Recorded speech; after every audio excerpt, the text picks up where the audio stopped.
When Far Cry 5 was first revealed, I was excited.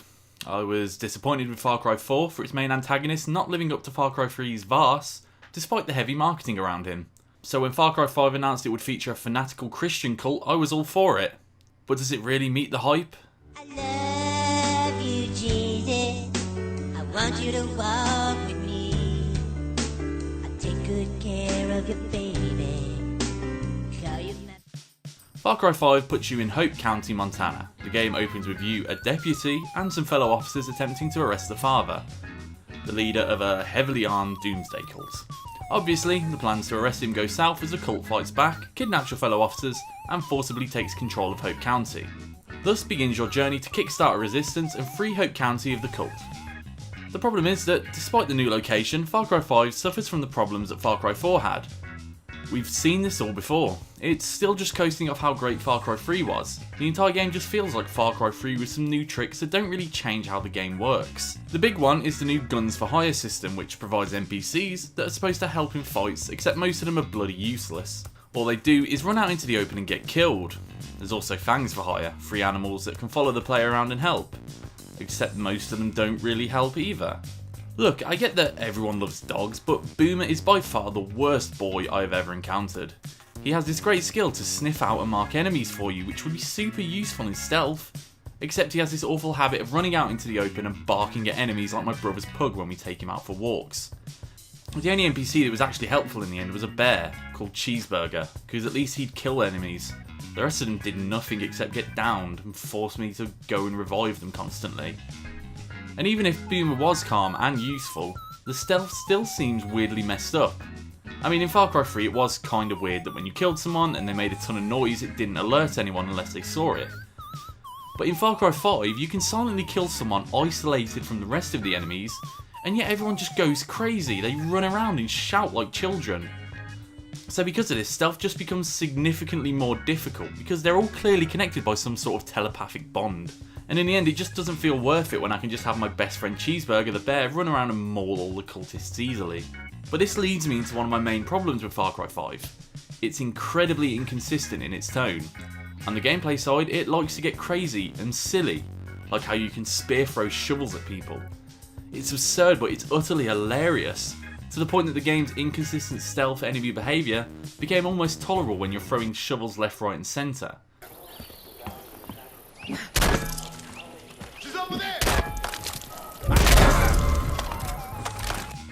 Another mission involves recovering an 18-wheeler with front-facing machine guns and smashing it through a variety of cultist roadblocks.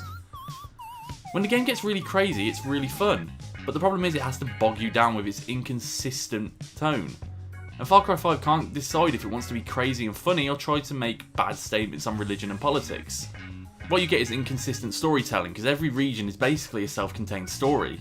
Each has a different group spearheading the fight against the cult. None of them are linked together in any way, so there's no feeling of progression, mixed with the fact that the missions to further the story just pop up randomly after you earn enough resistance points for your activities in the open world. And then for a game that's built around an open world and freedom, the game decides that from time to time it must forcibly remove you from the open world silliness by having the cultist capture you with some half-assed reasoning so it can further the story. So when you come face to face with the big important figureheads of the cult, it just feels forced and tedious. And it doesn't help that all three of the big important cult people are about as generic as they come. John, Faith and Jacob all have different themes to their encounters, but none of them particularly stand out. John is supposed to be one of those sort of inspirational TV I can't say it. Invalidist? Look, he's supposed to be one of those people you see on TV going, oh, your life could be so much better if you give me money and if you just say yes and all that kind of crap. Faith is a redemption story type. You can still save yourselves if you just do what I say. And Jacob is this big, tough, survival of the fittest guy. The fact that none of them make organic appearances in the few encounters makes them just feel forced and unnatural. Then you have to just sit there and listen to their generic monologues about how the world is bad, politics is bad, the fact that people are suffering is bad, and how everything in this world is just bad. So basically they want you to just drink their bullshit Kool-Aid because it might help you deal with how god-awful the world is. And you don't really even get any backstory to each character beyond I was lost, but then I was found. Kind of bullshit. The open world isn't really interesting either. It's pretty, but it carries the same problem as every other Ubisoft open world game. They skip making it interesting in favour of just making it huge with plenty of random, uninteresting activities to waste time. And like Ghost Recon Wildlands, you'll just travel around the open world completing unrelated and repetitive missions while dealing with randomly spawning enemy vehicles for points, and then suddenly the region liberating mission just unlocks. Finally, the perk system just feels like a major downgrade. One thing that Far Cry 3 did exceptionally well was build an RPG tree that enhances and improves your abilities as you progress through the game. So as I got further through it, I started to feel more powerful. Towards the end of the game, I could silently rip and tear my way through outposts without setting off a single alarm. In Far Cry 5, all the perks just feel like minor improvements. Here's a slightly better version of a skill you already have. And as a system, it just doesn't really feel like it has much impact on the game aside from a couple of key things like the parachute and wingsuits.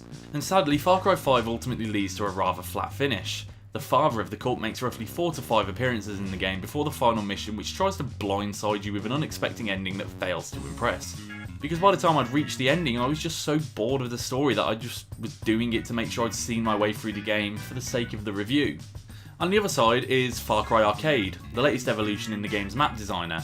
Now you can create unique levels and maps with a crazy range of tools from terrain design and props, not just from Far Cry Old and New, but from several other Ubisoft games such as Watch Dogs and Assassin's Creed. See, this is where I get stuck. I'm not really the creative type when it comes to stuff like this, so it's hard for me to pass judgment on it, but it does seem like you can do a lot with it in the right hands, I guess. However, Far Cry Arcade also serves as Far Cry 5's multiplayer component too.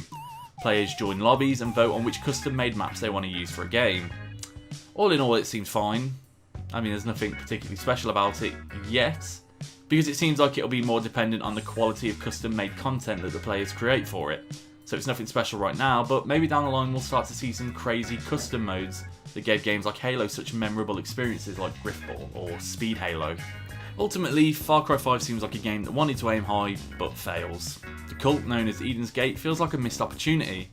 What could have been used to create some unique, memorable villains and possibly make some interesting commentary on religion or possibly the state of politics comes across as cliched and lazy. The gameplay fails to improve on mechanics and conventions that Far Cry 3 established, and the game ultimately just feels like another Far Cry game. If you like Far Cry 3's open world gameplay, then you'll probably like Far Cry 5.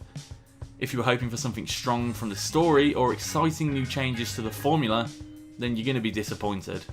To be honest, for me, if Far Cry 5 just continues to do Far Cry 3 with a couple of new tricks, then I'm going to find it difficult to justify buying the next one. So at the end of this review, I'm giving Far Cry 5 3 out of 5. I love you, Jesus. I want you to walk with me. I take good care of your baby.